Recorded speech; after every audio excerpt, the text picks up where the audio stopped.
Close your eyes for a moment and imagine a world you have never seen. A world without electricity, without engines, without the speed of modern life pressing against every hour of the day. A world that moved at the pace of a walking horse, that communicated at the pace of a sailing ship, that understood the universe through the language of faith and the slow turning of the seasons. A world in which the largest building most people would ever see in their entire lives was the cathedral of their nearest city, and that cathedral, rising from the flat medieval landscape in a cascade of stone arches and pointed spires that seemed to reach toward heaven itself, was the most extraordinary thing they could imagine human hands building. This was medieval Europe, and in the year 1340, it was alive. Not alive in the way we sometimes imagine the Middle Ages, not the dark, ignorant, suffering world of popular mythology. Alive in the way that all human civilizations are alive when they are at their height. Noisy and crowded and deeply certain of itself. Its cities filled with the smell of bread and leather and wood smoke and the sound of church bells marking every hour of the day. Its markets thronging with merchants from a dozen different countries selling silk from China and spices from India and wool from England and grain from the fertile plains of France. Its roads busy with pilgrims and traders and soldiers and scholars and all the ordinary traffic of a civilization that had been building itself for centuries and believed it would continue building forever. The population of Europe had been growing for 300 years. The great forests that once covered the continent had been cleared to make way for farmland. New cities had been founded. Old cities had expanded beyond their ancient walls and then expanded again. The Gothic cathedrals of France and England and Germany rose above their cities like stone prayers made permanent, each one representing generations of accumulated effort and wealth and faith. The universities of Paris and Oxford and Bologna produced scholars who argued about theology and philosophy and medicine with extraordinary sophistication. The trade routes of the Mediterranean connected Europe to the known world in a web of commerce so complex and so extensive that a bolt of silk could travel from the workshops of China to the markets of London without ever leaving the hands of professional merchants. Medieval Europe believed it was at the center of the world, and in many ways it was right. But beneath this confidence, beneath the bells and the markets and the great stone cathedrals pointing their spires at the sky, something was already in motion. Something that had begun thousands of miles away in a landscape that most Europeans had never seen and could barely imagine. Something traveling westward along the same trade routes that carried the silk and the spices. Moving from city to city and port to port with the patient, invisible efficiency of a thing that requires no ship of its own. Because every ship is its ship. It was traveling toward the most prosperous and connected civilization in the Western world. And it would arrive in 3 years. In the meantime, the medieval world went about its business. The farmers of England worked their fields. The merchants of Venice counted their profits. The monks of France illuminated their manuscripts by candlelight. The cathedral builders of Germany raised their stones toward heaven. The Pope sat in his palace at Avignon surrounded by the wealth of Christendom. The students of Paris argued in their lecture halls. The fishermen of Sicily mended their nets on the quays of Messina. And the ships sailed back and forth across the ancient sea, as they had for centuries, as they had since before the memory of anyone alive.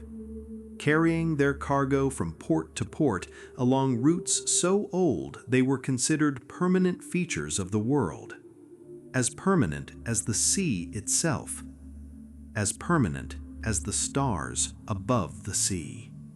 No one on those ships could see what was sharing the voyage with them. No one in those cities could see what was coming toward them along those routes. And so the world continued exactly as it had always continued. Beautiful and busy and completely, catastrophically unaware. To understand what happened to medieval Europe, you have to travel back, not just in time, but in geography. Back across the Mediterranean, back across the Middle East, back across the great empty grasslands of Central Asia, to a place most Europeans of the 14th century had never heard of and could not have found on a map even if they had. The steppes, the vast rolling grasslands that stretch across the heart of the Asian continent from the borders of China to the edges of Eastern Europe. An ocean of grass, they used to say, because that is what it looked like from horseback. An ocean without water, flat to every horizon except where the distant mountains broke the line of the sky, swept by winds that came from nowhere and went to nowhere and carried the smell of cold and grass and distance. This was the home of the Mongol world. The greatest land empire in human history had been built on these grasslands 2 centuries before by riders who could spend a lifetime in the saddle and whose horses were so hardy they could survive a winter on the steppe by pawing through the snow for the frozen grass beneath. The Mongol Empire at its height had stretched from the Pacific coast of China to the border of Hungary. It had connected, for the first and last time in history, the entire Eurasian landmass under a single political authority. And that connection had created something extraordinary, something the medieval world understood as the greatest gift of the Mongol peace: the Silk Road. For the first time in history, a merchant could travel from Venice to Beijing in reasonable safety, along roads maintained by the most powerful military force on earth, through a succession of Mongol kingdoms whose officials could read the same diplomatic papers at every checkpoint.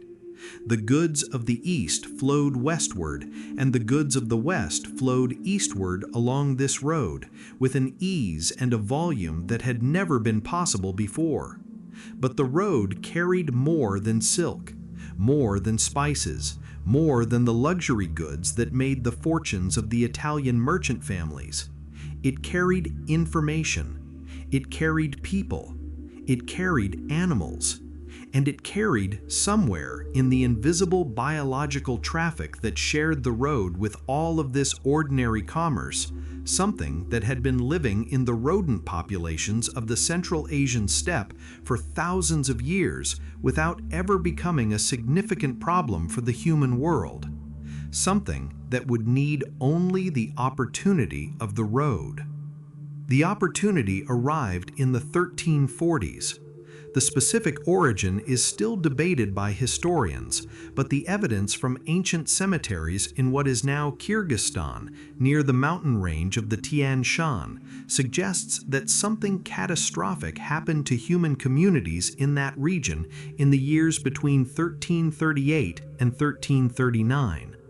The grave markers cluster in those years with an urgency that does not look like ordinary mortality. Something was killing people in unusual numbers near those Central Asian mountains. And then it moved, as things always move along roads, westward, along the Silk Road, through the Central Asian trading stations, through the cities of Persia and the ports of the Black Sea, carried by the merchants and their goods and the rats that lived in the merchant warehouses, and the fleas that lived on the rats, and the bacterium that lived in the fleas, and that had been living in the rodents of the Asian steppe since time that human memory could not reach.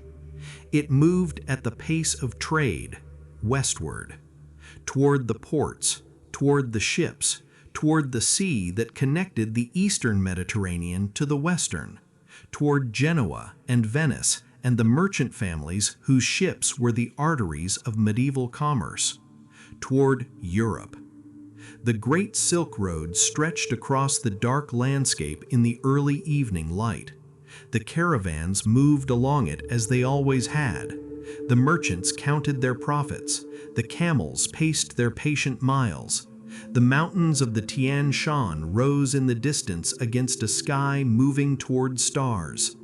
And somewhere in the invisible biological world that shared the road with all of this ordinary commerce, the journey west had already begun. October 1347. The port of Messina, on the northeastern tip of Sicily, was one of the busiest harbors in the western Mediterranean.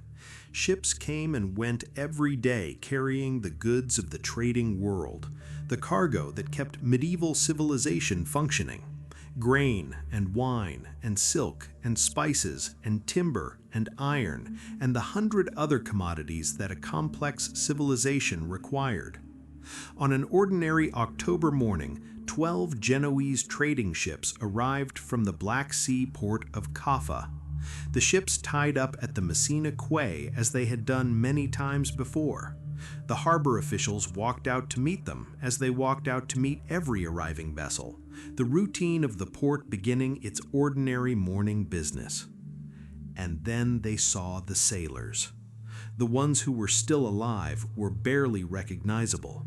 They sat on the decks or lay against the rigging with great swellings the size of eggs in their armpits and groins.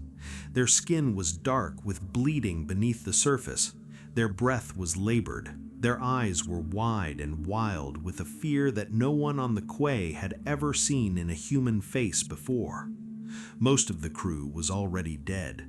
The bodies lay among the ropes and the cargo as though they had simply stopped where they were and not been moved since.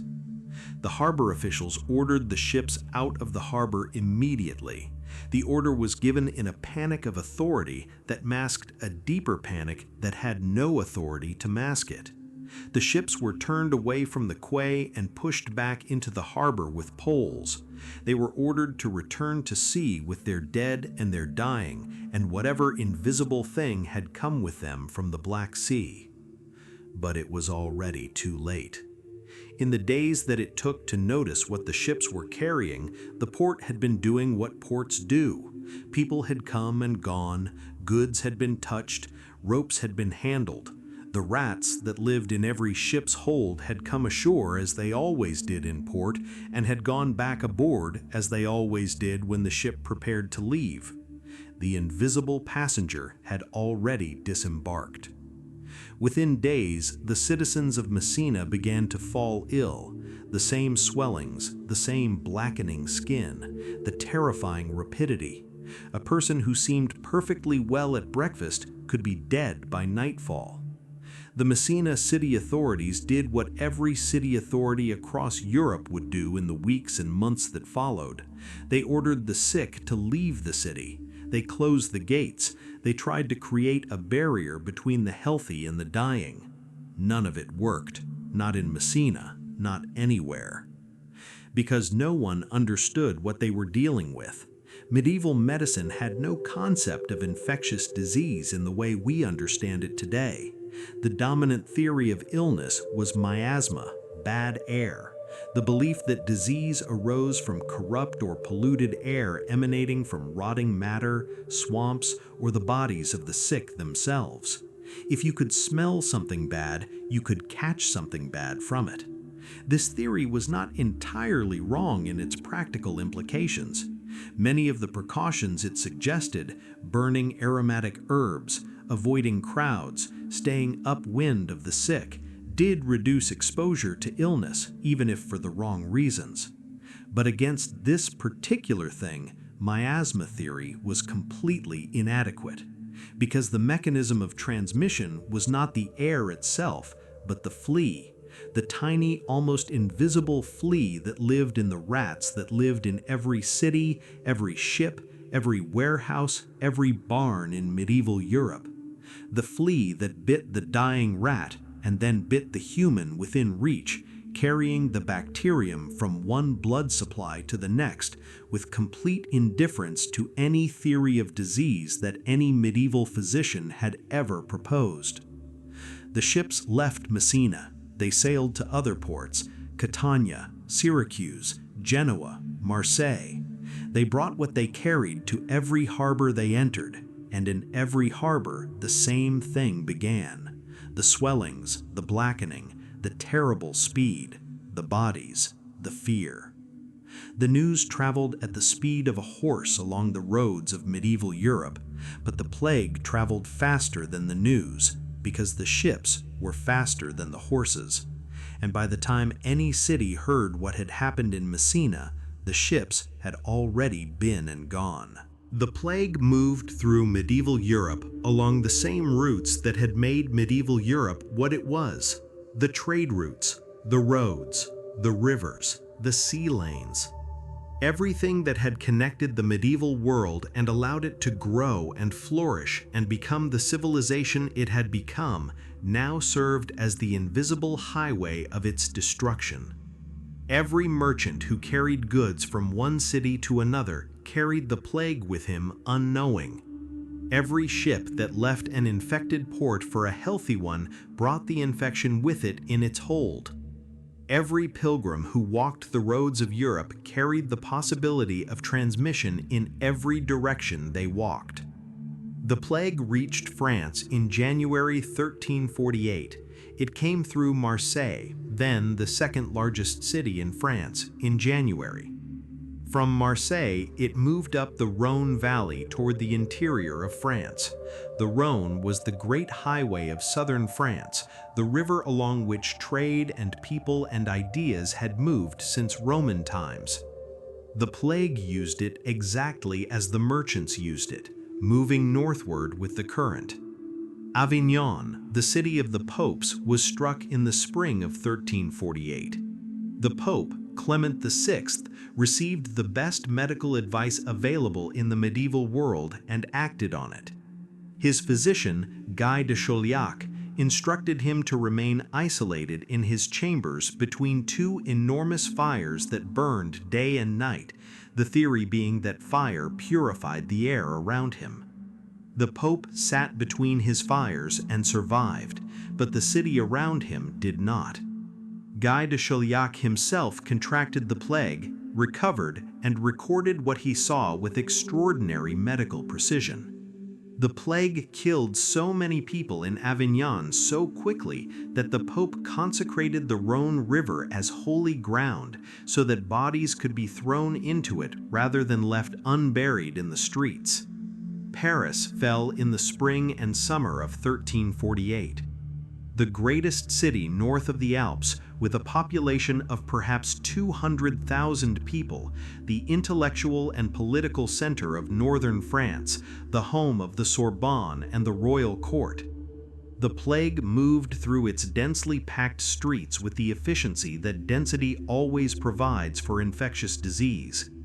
The death tolls recorded by contemporary chroniclers are staggering, even allowing for medieval exaggeration.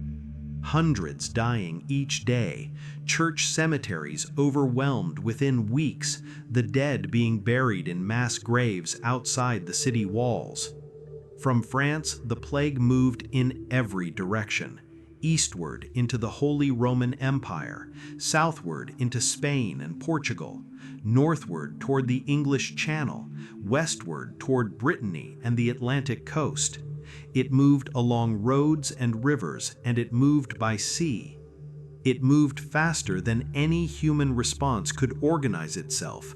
By the time a city sent messengers to warn its neighbors, the plague was already there. The physicians tried. They tried everything they knew, and many things they invented on the spot.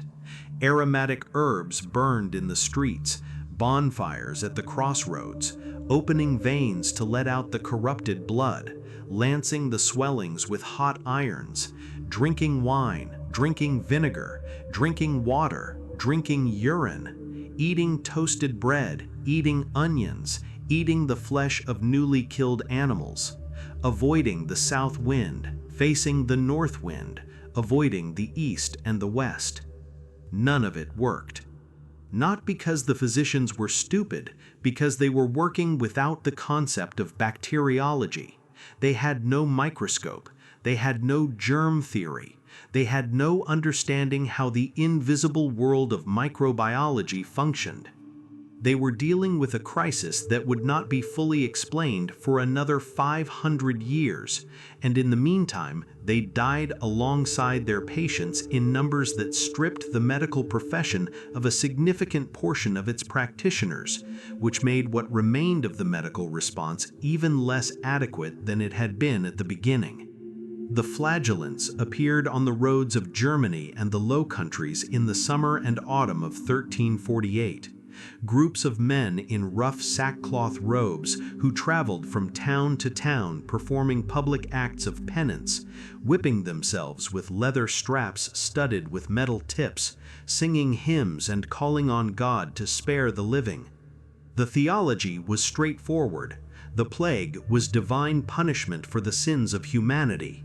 If the punishment could be appeased by enough voluntary suffering, perhaps God would relent. The Pope eventually condemned the flagellant movement and ordered its suppression, not because the theology was entirely foreign to medieval Christianity, but because the flagellants were becoming a source of social disorder and, incidentally, a very efficient mechanism for spreading the plague from community to community as they processed through them. England tried to close its doors. In the summer of 1348, as news arrived from France of the catastrophe spreading northward, the English King Edward III did what kings did. He issued orders, he called councils, he received reports. He wrote to the Archbishop of Canterbury asking for prayers to be organized across the country. He genuinely believed that prayer and precaution might be enough. They were not enough. The plague crossed the English Channel in the summer of 1348. The most likely point of entry is the port of Weymouth on the Dorset coast, sometime in late June or early July. A ship from a French port, the usual story. The sailors sick, the harbor officials alarmed, the attempts to contain something that was already beyond containing. From Weymouth, the plague moved along the road network of southern England with the same patient efficiency it had displayed everywhere else. Bristol fell in August 1348, a city of perhaps 15,000 to 20,000 people, the second most important port in England, its trading connections with France and Ireland making it one of the nodes through which the plague traveled most efficiently. Contemporary accounts describe the streets of Bristol lined with the dead. The chroniclers wrote that the living were barely able to bury the dead, that there were not enough healthy people left to perform the work of burial. From Bristol, it spread east toward London and north toward the Midlands. It followed the Roman roads that had connected England since antiquity. It followed the rivers. It spread along the pilgrimage routes to the great shrines. It entered the monasteries and the convents, where communal living and the inability to quarantine made the death rates catastrophically high. Entire monastic communities were wiped out. Monasteries that had been operating continuously for 200 or 300 years simply ceased to exist as functioning institutions because there was no one left alive to maintain them. London was reached in the autumn of 1348. The city of perhaps 80,000 people, by far the largest settlement in England, the commercial and political heart of the kingdom. The plague moved through its dense, crowded, poorly sanitized streets through the winter of 1348 and into 1349. The Smithfield burial ground outside the city walls, an area of perhaps 13 acres, received tens of thousands of bodies in the months of the plague's worst impact. The English response was a mixture of genuine courage and complete helplessness. The priests continued to administer the last rites to the dying, even as the priests themselves died in extraordinary numbers. The nuns continued to tend the sick in the hospitals, even as the hospitals became places where the sick went to die faster rather than recover. The doctors continued to visit and prescribe even as their prescriptions achieved nothing, and their proximity to the sick killed them at rates several times higher than the general population.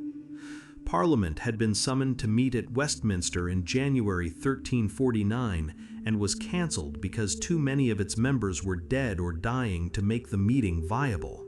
This is one of the more extraordinary administrative facts of the English plague.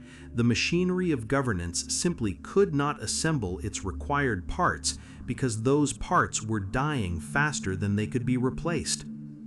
The king, Edward III, moved his court constantly through the plague years, staying ahead of the infection as best he could. His daughter, Joan, died of the plague in Bordeaux in 1348, on her way to meet the Spanish prince she was to marry. She was 15 years old. Her death was noted by contemporaries with the particular grief that a royal death represents for a medieval society. If God would not spare the daughter of the King of England, who could be spared? The answer, as the English were discovering, was nobody in particular, and no place in particular. The plague took the lord and the serf with approximately equal appetite. It took the bishop and the parish priest, the rich merchant and the dockside beggar, the scholar and the illiterate, the young more than the old in some outbreaks, the old more than the young in others. The one pattern that was absolutely consistent was its consistency. It killed, everywhere, everyone. By 1350, the worst of the first wave was over in England. The country had lost somewhere between a third and a half of its entire population in the space of 2 years. This is a figure that is difficult to hold in the mind. The village that had 50 families had 25. The market town that had 2,000 people had 1,000. The city that had 80,000 had 40,000 or fewer.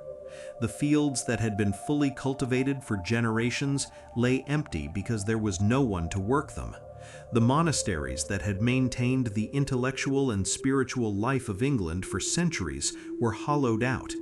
The clergy that had ministered to the population was devastated to the point where the church could not maintain adequate coverage of the parishes that remained. The world that England had been was gone, not temporarily disrupted, permanently altered.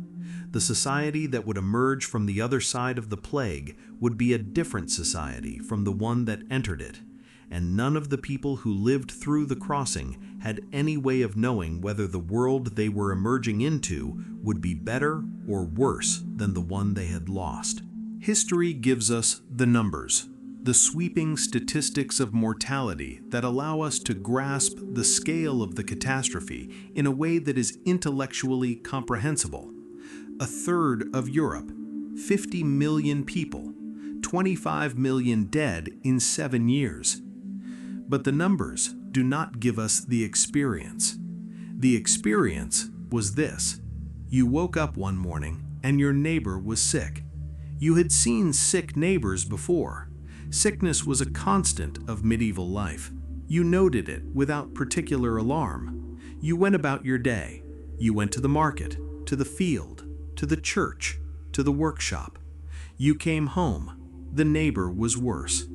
By the end of the week, the neighbor was dead, and your sister had the swellings.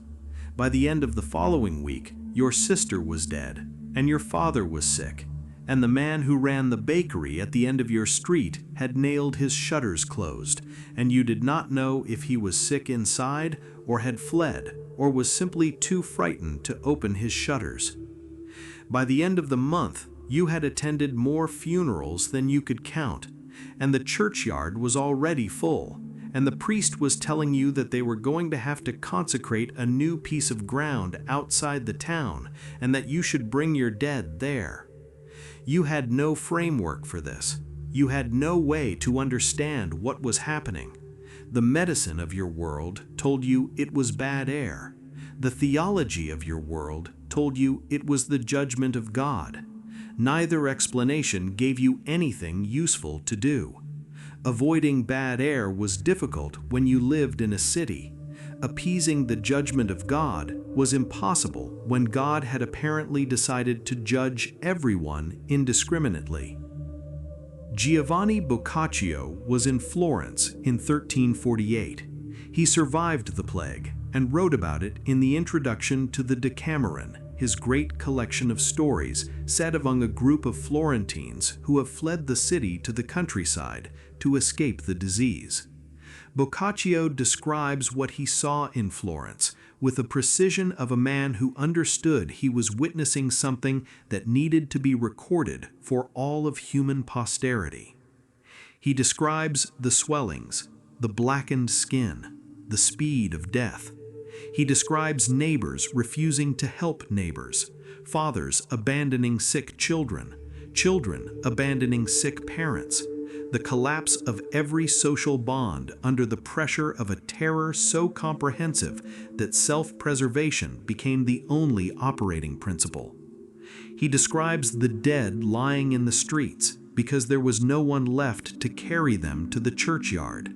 He describes herds of pigs rooting through the possessions of dead houses and then falling dead themselves in the streets, rolling around and then lying still. He describes the city of Florence, a city of perhaps 90,000 people before the plague, a city that lost perhaps 55,000 of those people in the space of 5 months in 1348. The survivors wrote. They wrote because writing was the only thing they had to put between themselves and the incomprehensible scale of what had happened. Agnolo di Tura of Siena wrote that he buried 5 of his own children with his own hands. Henry Knighton of Leicester wrote that the sheep and cattle wandered through the fields and through the growing crops with no one left to tend them or to harvest what they had eaten. The chronicler of Kilkenny, Friar John Klyn, wrote his record of the plague in Ireland, knowing that he might himself be dead before anyone read it. He added a note at the end of his manuscript. Leaving parchment, he wrote, for continuing the work, in case anyone should still be alive in the future, and any son of Adam should be able to escape this pestilence and carry on the work I have begun. He died before anyone could continue it. This was the experience of the plague, not the number, the texture, the accumulation of individual losses that together became the statistic.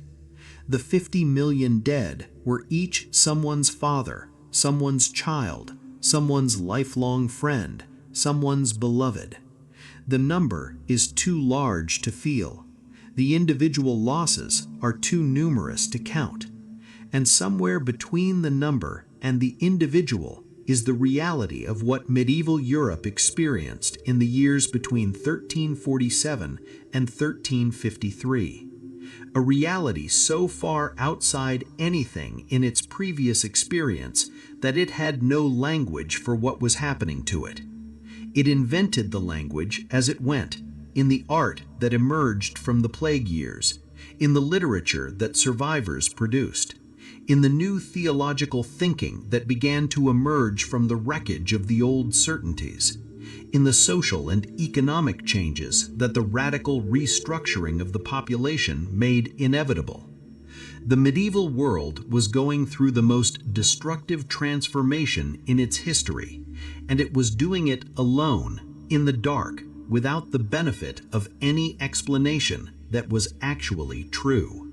When something incomprehensible happens to a community, the community reaches for an explanation. The need for explanation is one of the deepest needs of the human mind. Uncertainty is more frightening than false certainty. A wrong answer to the question of why this is happening is psychologically preferable in the short term to no answer at all. Medieval Europe had 2 explanatory frameworks available to it for large-scale catastrophe: the astrological and the theological. The astrologers pointed to the conjunction of Saturn, Jupiter, and Mars in the sign of Aquarius in 1345. This was the explanation endorsed by the medical faculty of the University of Paris in an official report to the French king. The conjunction had corrupted the air of the entire world, producing the miasma that was killing so many. This explanation was intellectually respectable by the standards of medieval science. It had the authority of the university behind it. It gave the catastrophe a cosmic cause, and therefore a cosmic scale that was in keeping with the size of what was happening. The theological explanation was simpler and more widely accessible. God was punishing humanity for its sins. This had been the explanation for every large-scale catastrophe in Christian history from the beginning. It was the explanation given in the Old Testament for the plagues of Egypt. It was the explanation given by the prophets for the Babylonian captivity. It was, in the medieval theological framework, the natural explanation for any event beyond human control and human comprehension. The problem with the theological explanation for many people living through the plague was that it required the punishment to eventually end when sufficient penance had been done. But the plague did not end on any schedule that corresponded to any amount of penance that any community could produce. The masses said, and the candles burned, and the processions walked barefoot through the streets, and the plague continued. The flagellants whipped themselves bloody in public squares, and the plague continued. The prayers rose from every cathedral in Europe, and the plague continued. The faith of the medieval world did not collapse under this pressure, but it bent, and in the bending it produced one of the most terrible responses to the plague, the search for a human cause. If God was punishing humanity, perhaps the punishment had a human instrument. Perhaps there was a group within Christian society who was actively causing the catastrophe, who had poisoned the wells, who had made a pact with dark forces, who were instruments of the divine punishment being visited on Christendom. The Jewish communities of Europe were the target of this accusation. It began in the south of France and spread through Germany with a speed that in some places exceeded even the plague itself. Jews had poisoned the wells. Jews had brought the plague to punish Christians. The rumors spread faster than reason and faster than mercy. Entire Jewish communities were massacred. In Strasbourg, in February 1349, the entire Jewish community of the city was burned alive in their cemetery.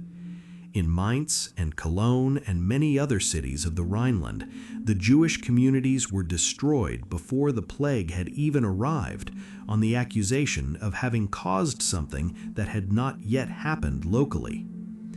Pope Clement VI issued two papal bulls in 1348 and 1349, stating explicitly that the Jews could not be the cause of the plague, because the plague was killing Jews as readily as it was killing everyone else. The logic was impeccable. The reasoning was entirely correct. The pastoral and intellectual authority of the papacy was clearly deployed in defense of the Jewish communities. It made almost no difference in the regions where the massacres were happening, because the people committing the massacres were not operating from a position that logic could reach.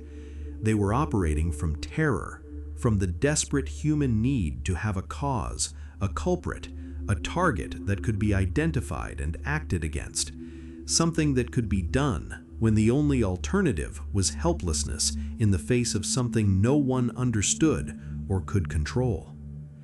The tragedy of the Jewish communities of medieval Europe in the plague years is a story within the larger story of the Black Death, a story of what happens when a society in a state of extreme collective fear encounters a scapegoating narrative that offers an explanation for the unexplainable and a target for the untargetable. It is a story that has repeated itself in human history with terrible regularity, and the plague years are one of its most concentrated and devastating examples. By 1353, The first great wave of the Black Death had passed through Europe. Passed, not ended. The plague would return. It would return in 1361, and again in 1369, and again in 1374, and again in 1390, and again in 1400, and many times in the century that followed. Each outbreak smaller than the first, but each one adding to the cumulative mortality that reshaped the European population. The Black Death was not a single event.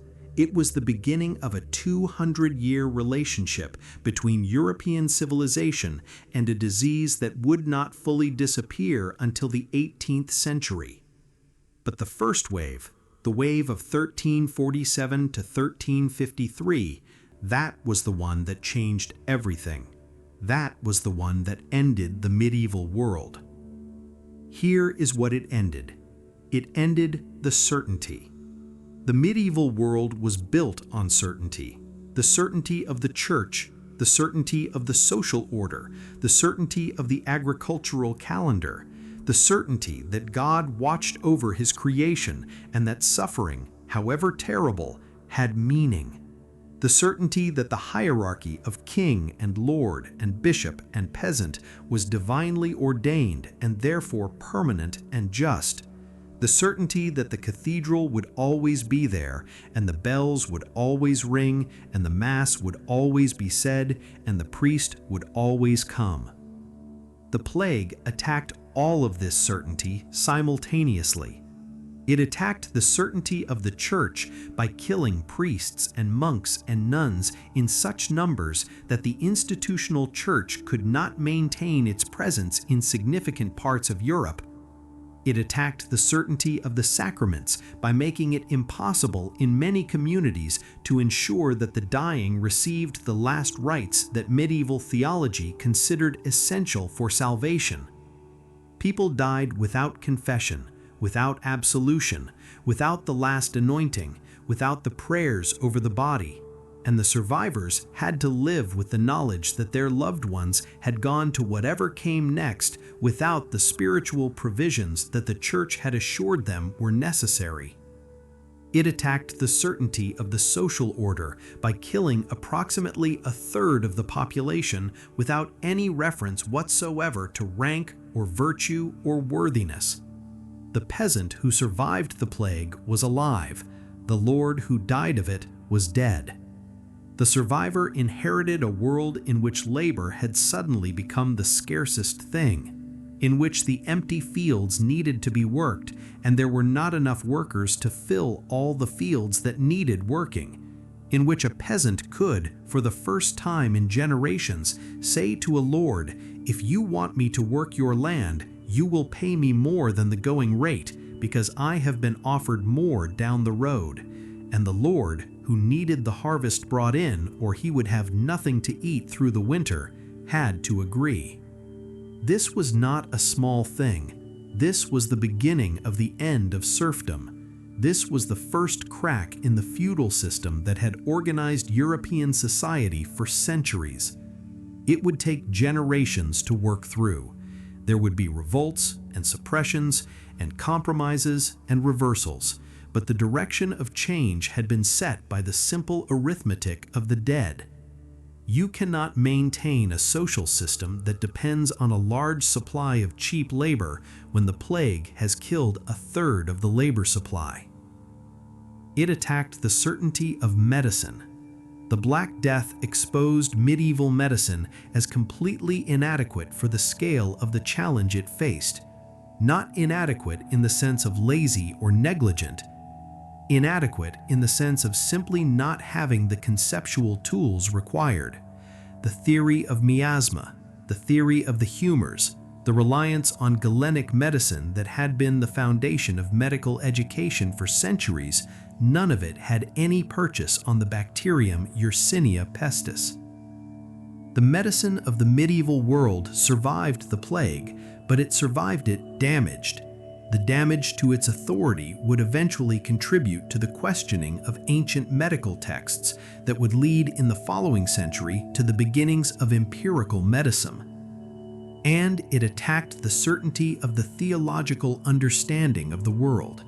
Not destroying faith, medieval faith was too deep and too fundamental to be destroyed by even this, but bending it, forcing it to accommodate questions that the old certainties could not answer. Why the innocent? Why the infant? Why the priest who gave his life to God's service? The questions that the plague forced medieval theology to confront were the questions that would eventually fuel the religious reformations of the following century. Not directly, not with a simple causal arrow from plague to reformation, but the plague cracked the container of medieval theological certainty. And from those cracks, over the following century, new ideas began to seep.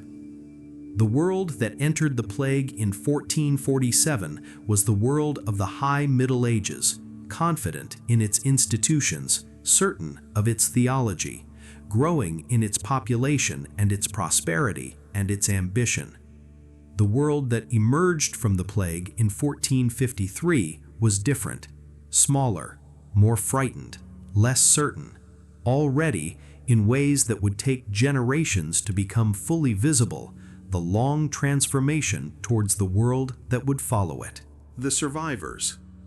This is the part of the story that is easiest to overlook.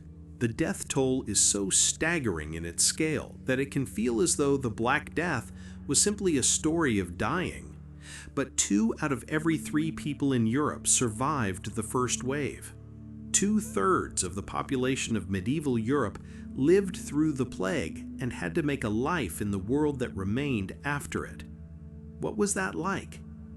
Giovanni Boccaccio survived.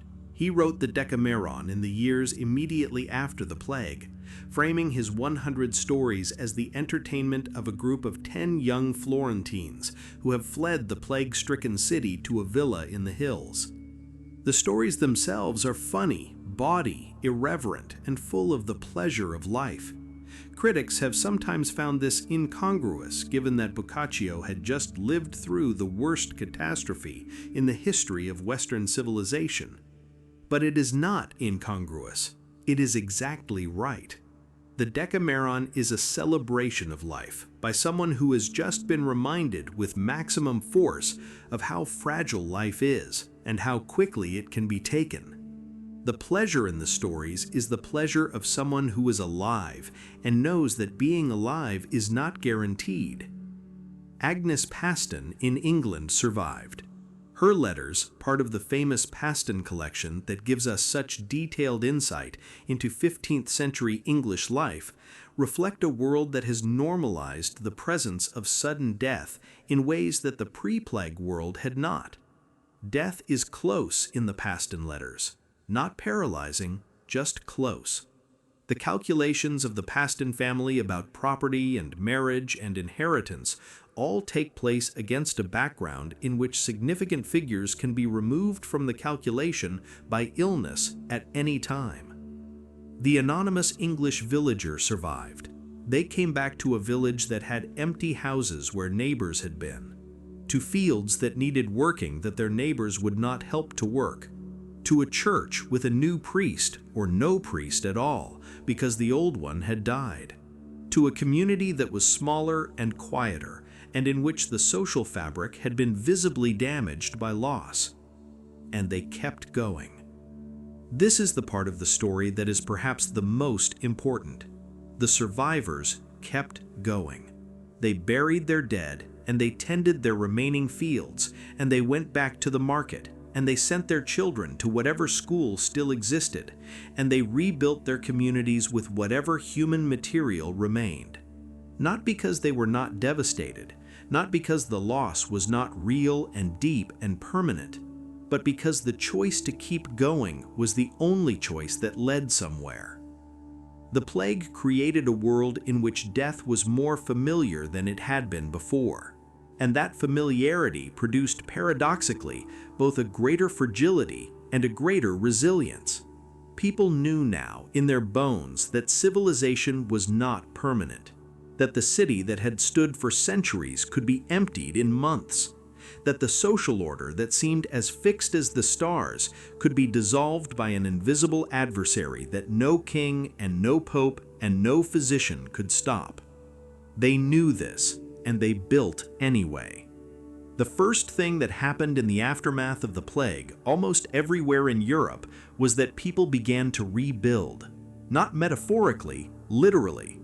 The collapsed monastic communities were re-established.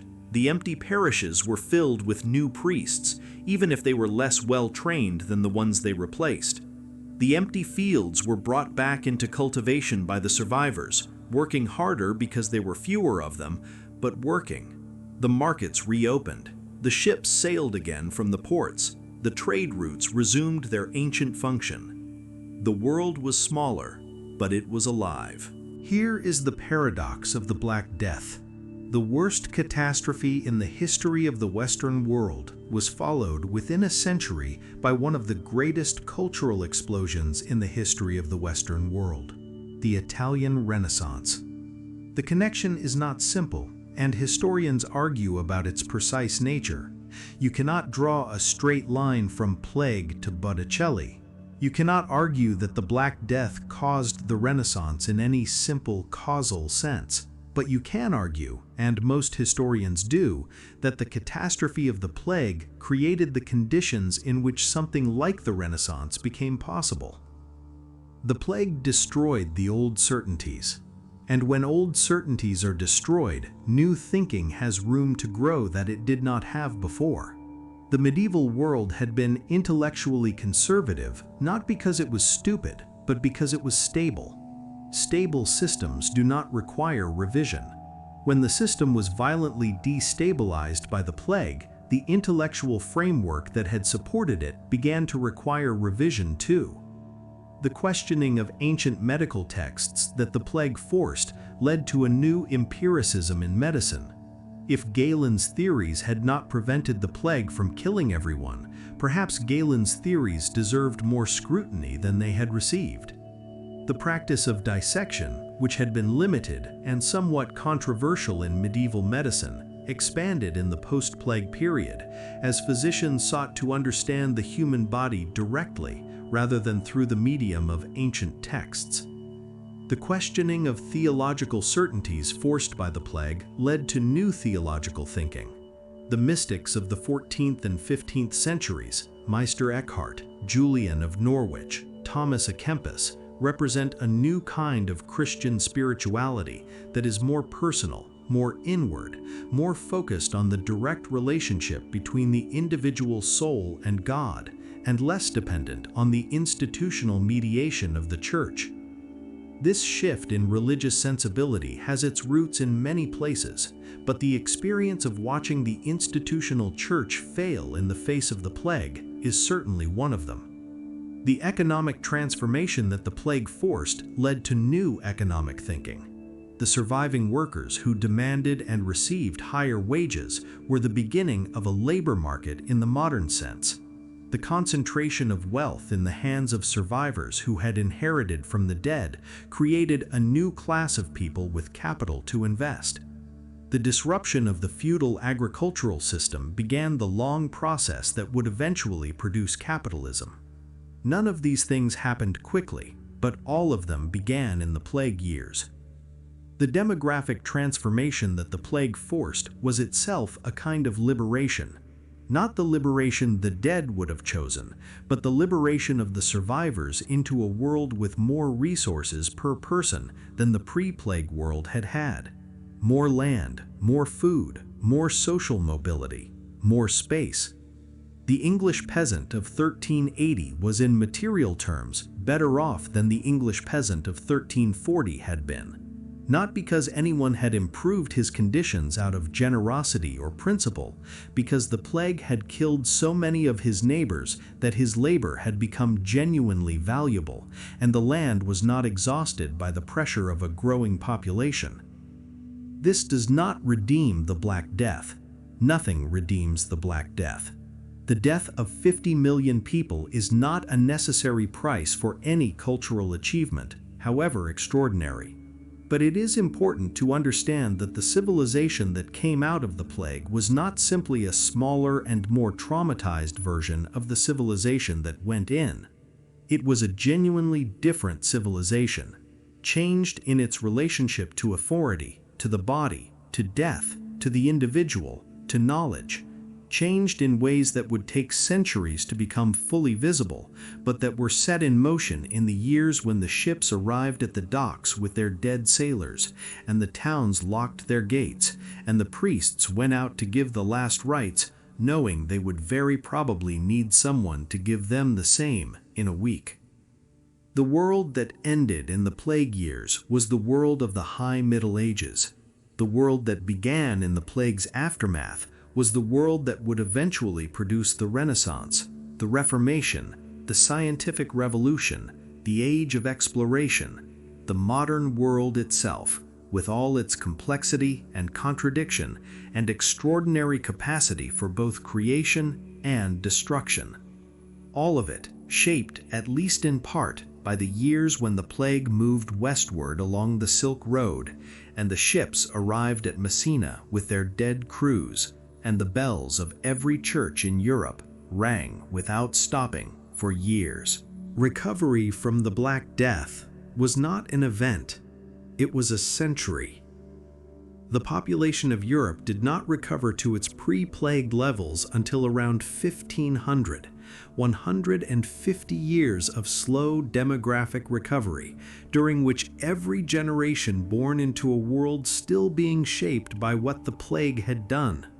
The abandoned villages slowly being reclaimed by forest, the fields slowly being returned to cultivation as the population gradually increased, the monasteries slowly being rebuilt and restaffed, the cities slowly filling back toward their former density. The abandoned villages are one of the most haunting physical legacies of the plague in England. Historians have identified several hundred villages in England that were deserted during or shortly after the plague years and never repopulated. Their names survive in old documents. Occasionally, their ruins survive in the landscape.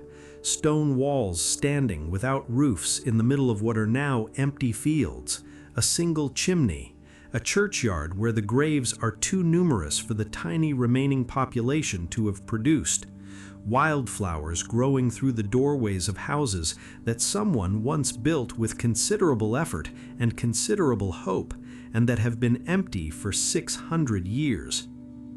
Walk through those fields on a clear summer day, and you are walking through a cemetery without knowing it.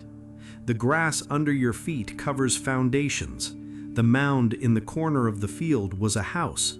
The slight hollow that fills with water in wet weather was a village pond. The shape of the landscape remembers what the landscape no longer shows. But recovery happened, gradually, generation by generation. The first generation after the plague was the generation that carried the full weight of the immediate loss.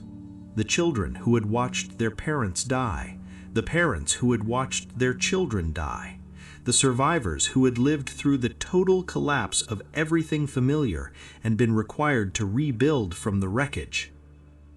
This was the generation that produced the literature of trauma, the plague literature, the chronicles, the Decameron, the poems of Petrarch, who lost his beloved Laura to the plague in 1348 and wrote about it with an intensity that would influence European love poetry for centuries. The second generation was the generation born into a world already changed. They did not remember the pre-plague world. They had grown up in smaller villages and emptier cities, and with a different relationship to death and time and the permanence of institutions. They were the generation that began, unconsciously and gradually, to take the changed world as the normal world. The third generation was the generation that began to build the new world without the full weight of the old one pressing on them. The generation that produced, in Italy, the beginnings of the Renaissance. the artists and architects and thinkers who worked in the second half of the 13th century and the first decades of the 14th. Donatello, Brunelleschi, Ghiberti, working in cities that had been devastated within living memory of their own parents or grandparents, building something new in the spaces where the old had been. This is one of the patterns of human history that the Black Death illustrates with unusual clarity, that catastrophe and creation are not opposites, that the most destructive events in human history are sometimes the preconditions for the most extraordinary creative responses, not because suffering is good, not because the dead were a necessary sacrifice for the achievements of the living, but because human beings, confronted with the rubble of what was, have an apparently irrepressible instinct to build something from it, to find in the wreckage the materials for a new structure, to keep going. The monastery libraries were rebuilt, slowly, by monks who copied the manuscripts that had survived and produced new ones to fill the gaps left by the ones that had been lost. The medical schools were rebuilt, the universities reopened, the churches were filled with new priests, then with better trained priests, then with priests who were asking questions about the institution they served that the plague had made it impossible not to ask. The ships sailed again from the ports of Genoa and Venice. The merchants counted their profits again in the houses of Florence. The bells rang again from the towers of the cathedrals that the plague had not been able to destroy, however many of the people who served in them it had taken. Something else grew in the wake of the Black Death, a new sense of the individual. Medieval European culture was, in most of its expressions, a culture of community rather than individuality. The great artistic achievements of the high medieval period were communal achievements. The cathedrals were built over generations by communities whose individual members left no names. The Gregorian chant was a communal voice. The mystery plays were community theater. The entire theological framework of medieval Christianity placed the individual soul in a cosmic drama whose significance derived from its membership in the body of Christ, not from its individual characteristics. The plague changed this. When a third of the community is dead, the community can no longer be taken for granted as the stable ground beneath individual life. When the institutions that mediated between the individual and God were shown to be as vulnerable as the individual had to find new ways of relating to both the divine and the world. When the social order that had seemed as permanent as the stars was revealed to be as mortal as the people who inhabited it, the individual had to find new ways of understanding their own place in the cosmos. The art that emerged from the plague years reflects this new consciousness of the individual. The portraits, the increasing interest in capturing specific faces rather than idealized types, the literature of personal experience, Petrarch writing about his own feelings, Boccaccio writing about the observable, specific, particular world around him rather than the eternal and allegorical world of medieval literature. These are not only aesthetic choices, they are philosophical ones.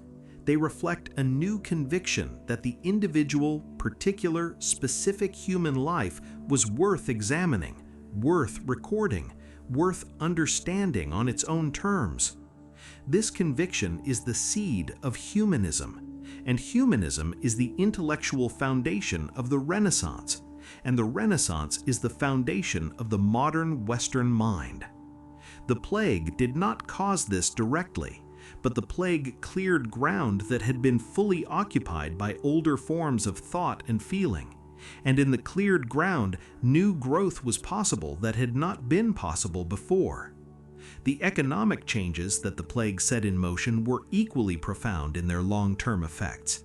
The surviving peasants of England and France, who demanded higher wages and greater freedoms from their lords, were not making an abstract argument about human rights. They were making a practical argument about supply and demand. But the practical argument had philosophical implications that would take centuries to work out. The idea that a human being's labor had market value, that this value was set by what the market would bear rather than by the dictates of the feudal hierarchy, that the peasant who worked a field had an interest in the product of that field that the lord could not simply override. These ideas are the seed of modern economics, and they germinated in the fields of post-plague England, where the surviving laborers walked from estate to estate looking for the best offer, and the lords, stripped of their former monopoly on agricultural labor, had to compete for workers. The Peasants' Revolt of 1381 in England, one of the most significant social upheavals of the medieval period, was directly connected to the changed conditions created by the plague.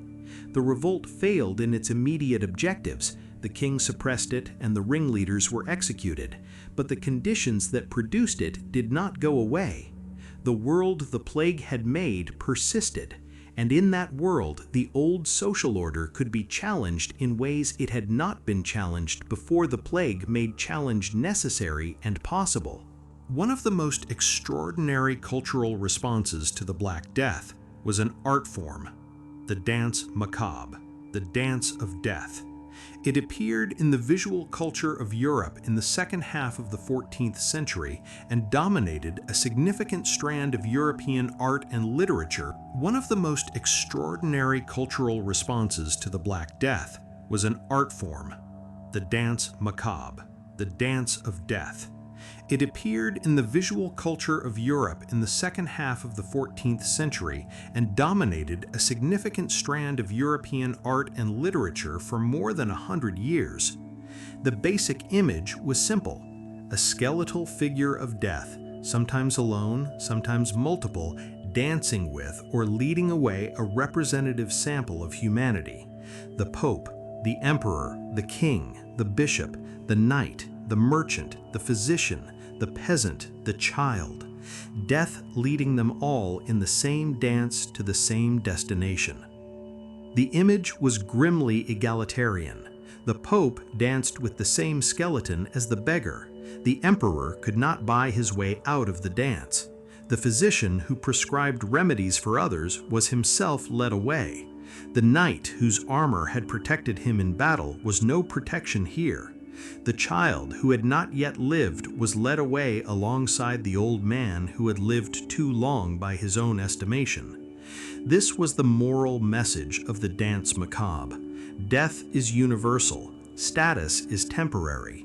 What you are and what you have accumulated and what hierarchy you occupy will all be dissolved by the same process that dissolves the poorest peasant who ever lived.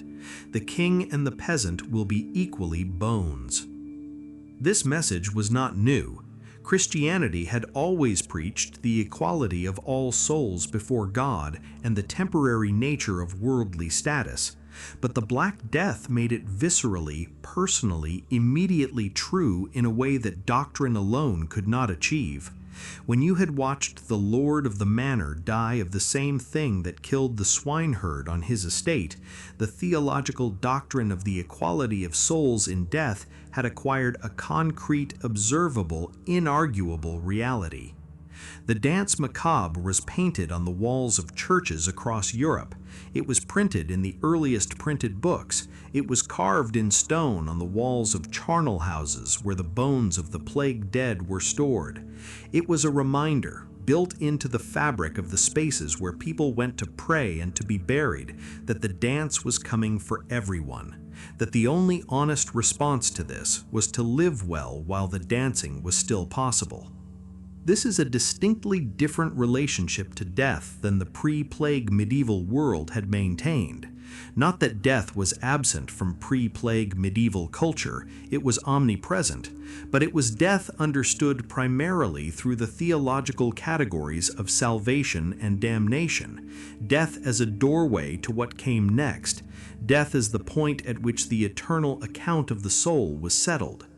The post-plague relationship to death added something to this, the recognition that the doorway could come at any time, without warning, without fairness, without reference to age or virtue or worthiness, and that therefore the life this side of the doorway had its own value, had to be taken seriously as life, not only as preparation for something else. This is a recognizably modern sensibility. The idea that the here and now matters on its own terms, that the individual life is not merely a prologue to something else, but is itself the story. This idea has complex philosophical and religious roots, but one of its most powerful historical sources is the experience of the Black Death.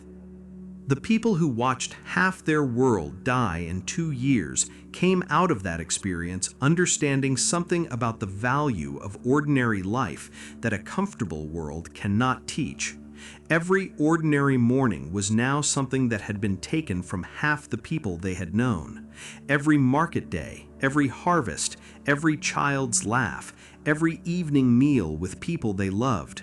These were things that the plague had demonstrated could be taken without warning, and therefore these were things that could not be taken for granted. The literature, the art, the music, the theology of the post-plague world carries this understanding in ways both obvious and subtle. The particular pleasure in the Decameron, the new sensuousness of Renaissance painting, the personal intimacy of the mystic writers, all of it colored by the awareness of contingency that the plague had written into the consciousness of a civilization. Death had been made so large, so immediate, so egalitarian, that life had been made correspondingly precious, and the art that emerged from this experience was art that knew the preciousness of the ordinary in a way that art can only know when the ordinary has been shown to be fragile. The Black Death did not end in 1353.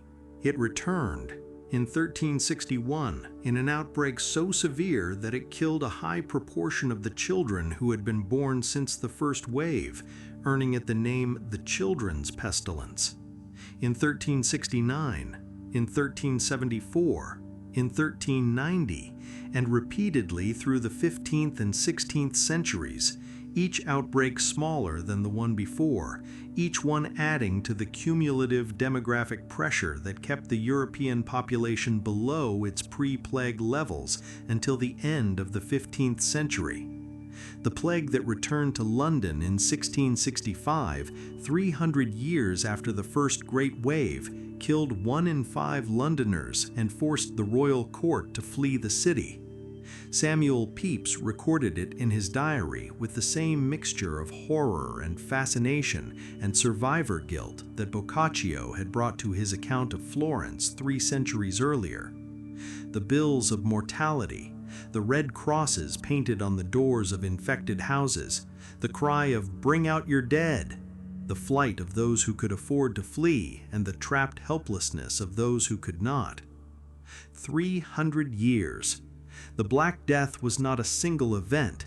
It was a recurring presence in the lives of Europeans for more than 3 centuries. Every generation that lived between 1347 and 1700 lived with the knowledge that the plague could return, that the city could empty again, that the bells could start ringing again, that the red crosses could appear again on the doors of houses in the street where you lived. This knowledge shaped the culture of those centuries in ways that are not always visible because they are so pervasive. The extraordinary attention to death in the art and literature and religious practice of the 15th and 16th centuries.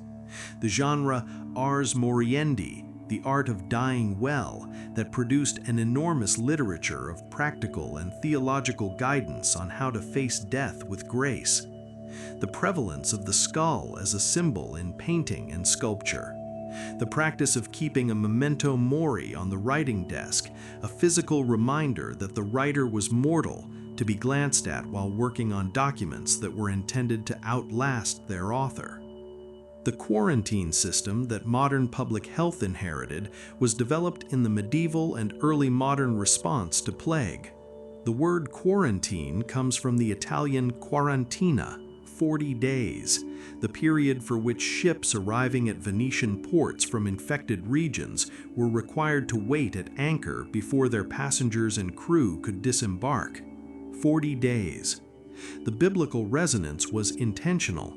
The Venetians who invented the system were men of their time, and the 40 days of quarantine carried the implicit association of the 40 days of Christ's temptation in the desert. But the practice itself was empirically sound. 40 days was long enough for the disease to either manifest in a new host or clear from the system. The Venetians did not know why it worked, but they observed that it reduced the frequency and severity of plague outbreaks in their city, and they continued the practice. The lazaretto, the plague hospital, was another institutional invention of the post-Black Death period. The island of Lazaretto Vecchio in the Venetian lagoon was established as a plague isolation facility in 1423, the first institution of its kind in Europe. The practice of isolating the sick from the healthy during outbreaks of infectious disease, something so obvious in retrospect that it seems it must have always been practiced, was actually a post-Black Death innovation. The medieval world had not had a systematic institutional framework for it. The Black Death and its recurrences created the practical necessity that produced the institution. Public health as a concept, as a systematic governmental concern with the health of the population rather than simply the health of individuals, was born in the medieval and early modern response to plague. The health boards established in Italian cities in the 14th and 15th centuries to coordinate the response to plague outbreaks are the direct ancestors of modern public health departments. The practice of recording and tracking mortality, the collection of the bills of mortality that Pepys consulted in 1665, was initiated in the post-Black Death period.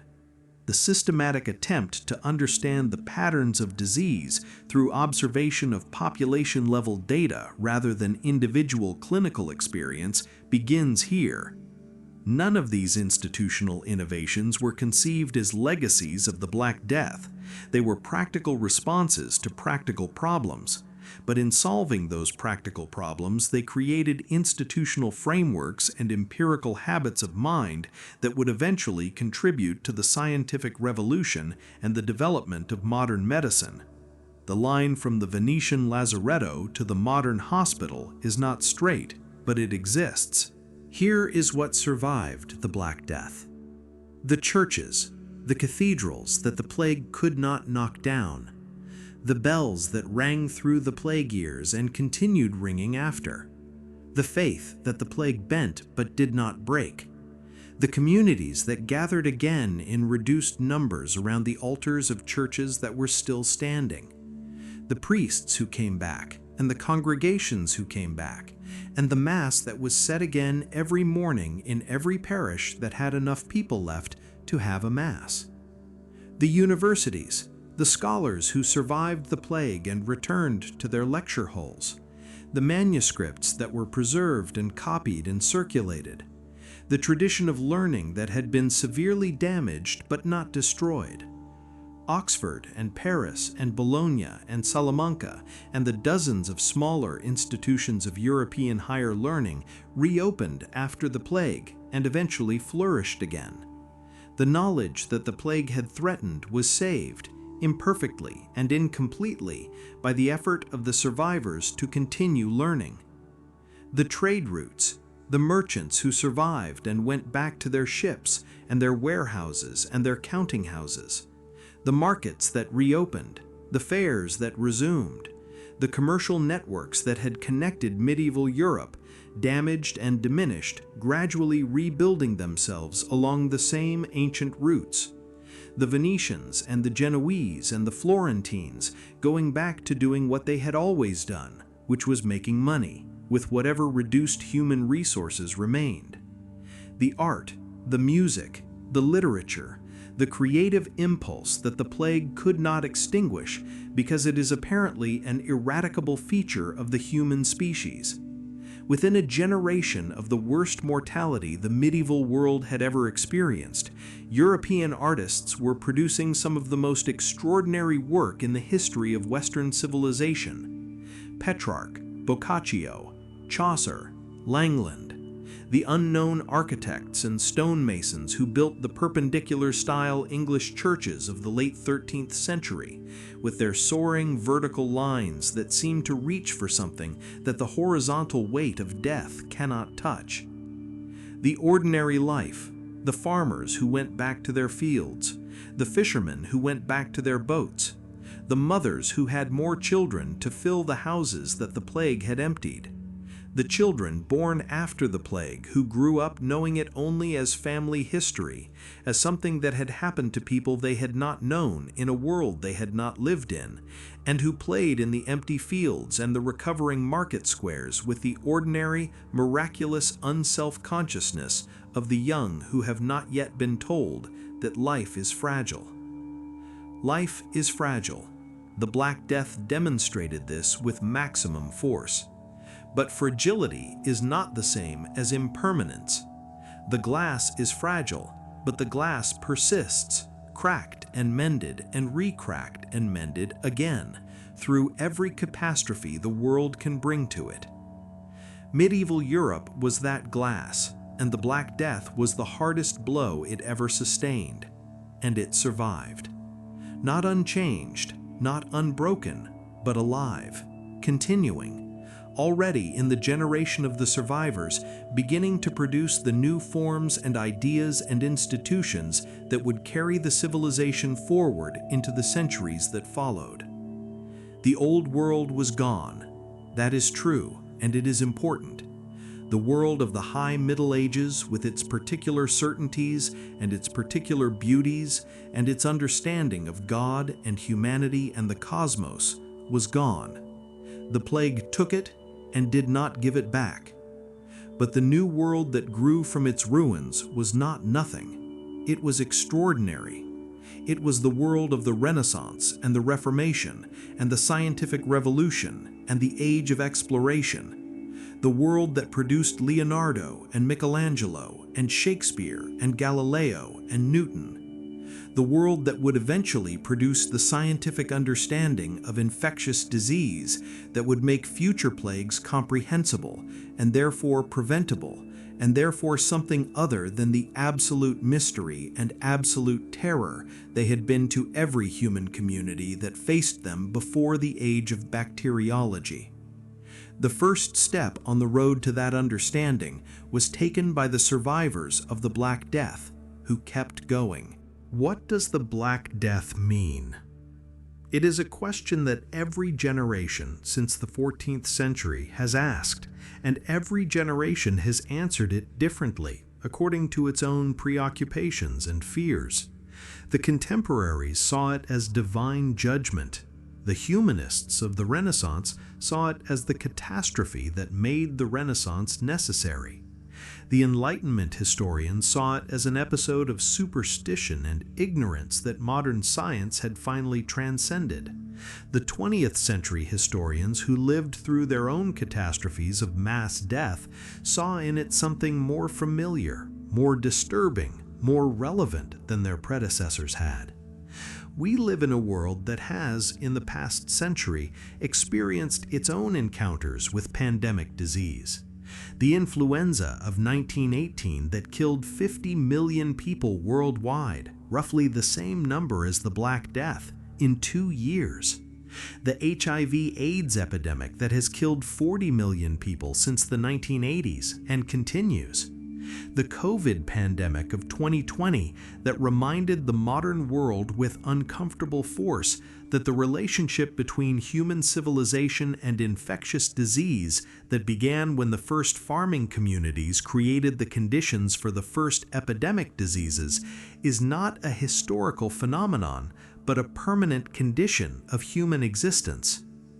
We are not so different from the people who stood on the quay at Messina in October 1447 watching the 6 ships arrive.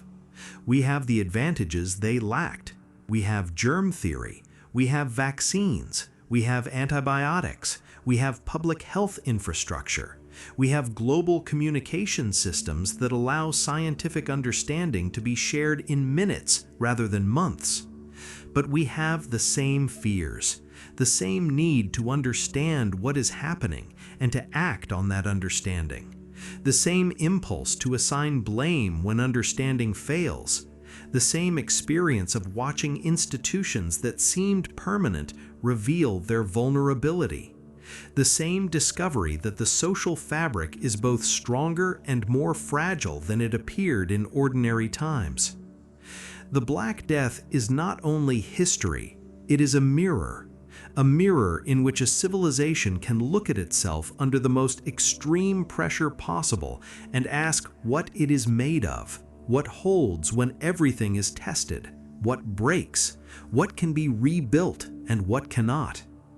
Medieval Europe looked into that mirror for 6 years and did not like everything it saw.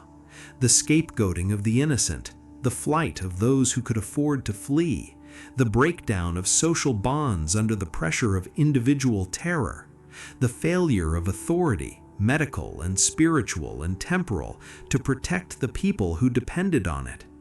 But it also saw other things in the mirror. The nurses and priests who stayed at the bedside of the dying when staying was a death sentence. The communities that maintained their bonds when every rational calculation argued for abandoning them. The scholars who kept writing when the world they were writing about was dying around them. The artists who kept creating. The farmers who kept farming. The mothers who kept having children in a world that had just demonstrated its capacity to take them. These are the things that survived, the things that the plague could not take, the things that are perhaps the most essential things, the things that make human civilization not just a collection of institutions and trade routes and cathedral towers, all of which the plague could and did damage or destroy, but a quality of persistence, an insistence on continuing, a refusal to accept that any catastrophe, however vast, is the end of the story. The Black Death ended the medieval world, but the medieval world refused to be simply ended. It transformed, it changed, it produced from its wreckage the world that followed it, and the world that followed it produced in its time the world that followed that. And so the chain continues, unbroken through every catastrophe that has tried to break it, connecting the survivors of the medieval plague to the survivors of every subsequent catastrophe, to the people alive today reading this in a world that the survivors of the Black Death could not have imagined, and that would not exist without them. The ships arrived at Messina in October 1447 with their dead crews. The bells began to ring, the world began to change, and the people who survived it kept going. That is the meaning of the Black Death. Not only the dying, the keeping going. Spring comes back. This is perhaps the most important thing that the natural world can teach a civilization that has lived through catastrophe. The seasons do not stop for human suffering. The wheat grows back in the fields that were left unharvested. The birds return to the forests that were emptied of the people who used to walk in them. The river continues to run between its banks regardless of whether there are mills working on those banks or not. The tide comes in and goes out with complete indifference to whether the fishing boats are still there to go out with it. Spring came back to medieval Europe. Not in the year after the plague, not in the decade after the plague. The demographic winter of the post-plague period was long and cold, and the recovery was measured in generations rather than years. But it came.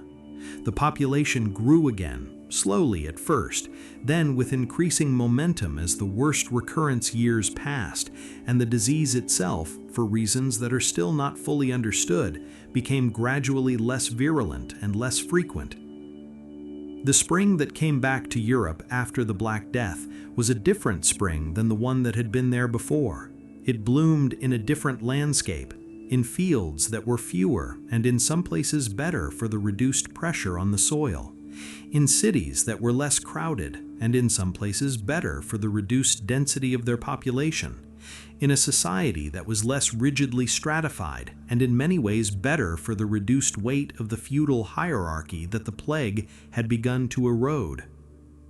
The spring that came back was the spring of the Renaissance, the spring of the new learning, the spring of a humanism that valued the individual human life with a freshness and a directness that the pre-plague medieval world, for all its genuine greatness, had not quite achieved. Donatello's David, the first freestanding nude sculpture since antiquity, was cast in the first decades of the 1400s. In it, you can see the new thing that the post-plague world had made possible, the specific, the individual, the particular, not an allegory, not a theological statement, a person, a young man, beautiful and specific and present in a way that medieval art had always pointed toward but had never quite arrived at. The printing press arrived in the 1450s, a century after the worst mortality of the Black Death. It arrived into a world that had been changed by the plague in ways that made the printed book revolutionary in ways it might not have been in the pre-plague world. A world with a new hunger for individual access to knowledge, a world that had seen the institutional mediators of knowledge fail and had drawn its own conclusions about the desirability of individual access to scripture, to learning, to the tools of understanding. The printing press fed this hunger and was fed by it. The age of exploration arrived in the same century. The Portuguese and Spanish and Italian navigators who crossed the Atlantic and rounded Africa and opened the sea routes to Asia were the inheritors of a civilization that had been forced by the worst catastrophe in its history to rebuild itself from its foundations. And in rebuilding, it had found, or been found, by something that had not been present with the same force before: a willingness to go into the unknown. The medieval world was in many ways a world of certainties. The map of the cosmos was known, the social order was fixed, the theological framework was complete. There was room for elaboration and refinement, but the fundamental outlines were not in question. The post-plague world was a world that had had its certainties demolished, that knew from experience rather than from doctrine that the map could be wrong, that the fixed order could change, that the framework could fail, that the unknown was not only possible, but actual. The explorers who sailed beyond the known world into the Atlantic darkness were the grandchildren and great-grandchildren of the people who had lived through the Black Death. They carried in their cultural inheritance the knowledge that the world was larger and stranger and more dangerous and more full of possibility than anyone had previously imagined. They had learned this from the plague, and they applied it to the ocean. The spring that came back to medieval Europe was the spring that preceded the modern world. Not immediately, not directly, through generations of transformation that the plague had set in motion, but spring, undeniably spring. Somewhere in England right now, there is a church bell ringing. There are hundreds of them, thousands, in the stone towers of parish churches that had stood before the plague, in the restored towers of churches that were rebuilt after the plague took their priests and depleted their congregations, in the towers of churches built in the century after the plague by survivors who wanted to mark their survival with something that would outlast them. The bells ring for Sunday service, for weddings and funerals, for the particular occasions that a community marks with sound rather than silence. They ring across the fields and the villages and the small English towns that have been there since before the Black Death came and since after it passed. The sound carries. It carries across the hedgerow lanes where the hawthorn blooms every May, as it has for 600 years, across the fields where the wheat grows green in spring and gold in summer, as it did before the plague and after it. across the churchyards where the ancient yew trees stand that were already old when the plague arrived and are older now.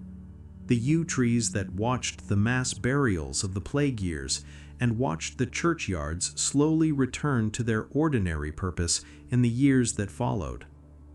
The sound carries across time as much as across distance.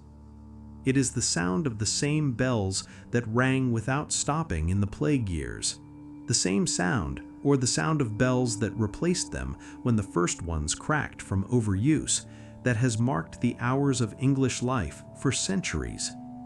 The bells that rang when the ships were turned away from the harbor, the bells that rang when the first cases appeared in the town, the bells that rang without stopping through the months of maximum mortality, the bells that rang for the first ordinary Sunday service after the worst was over. The same sound. There is something in that continuity that is worth sitting with. 675 years separate us from the arrival of those Genoese ships at the port of Messina. In those 675 years, the medieval world has been replaced by the modern one. The cathedrals still stand, but their authority over human life is different. The trade routes still exist, but they are superseded by global shipping and air freight and digital commerce. The medicine that failed so completely against the plague has been replaced by a medicine that can identify the bacterium Yersinia pestis under a microscope, name it, culture it, test antibiotics against it, and cure a person who contracts it in a matter of days with a course of inexpensive medication. Everything has changed. And yet the bells ring, and the wheat grows, and the seasons turn, and the spring comes back, and the survivors of every catastrophe that has occurred in those 675 years have kept building, kept learning, kept creating, kept passing on to the next generation the tools and the knowledge and the stories that make continued life possible. This is what the medieval survivors gave us. Not the plague. They would have given anything not to have had to give us that. What they gave us was the demonstration that it was possible to survive the plague and continue. That the civilization that was partially destroyed by the worst infectious disease in Western history was not entirely destroyed. That enough survived in the libraries and the fields and the workshops and the families to be the foundation for what came after. They survived. They kept going. They rebuilt what could be rebuilt, and they let go of what could not be rebuilt, and they built something new in the spaces that were left. They went on. And here we are, the inheritors of their survival, living in a world that was shaped in ways large and small and impossible to fully trace by the years when the plague moved westward along the ancient roads and the bells rang without stopping, and the survivors woke up every morning in a smaller world than the one they had gone to sleep in and decided again to continue. Tonight, as you let these words carry you towards sleep, let the image rest in your mind. The bells of a medieval church, stone walls golden in the evening light, the sun setting over an English landscape that has been there for longer than any catastrophe lasted. The sound of the bells spreading outward across the fields, across the hedgerows, across the quiet villages, across the centuries.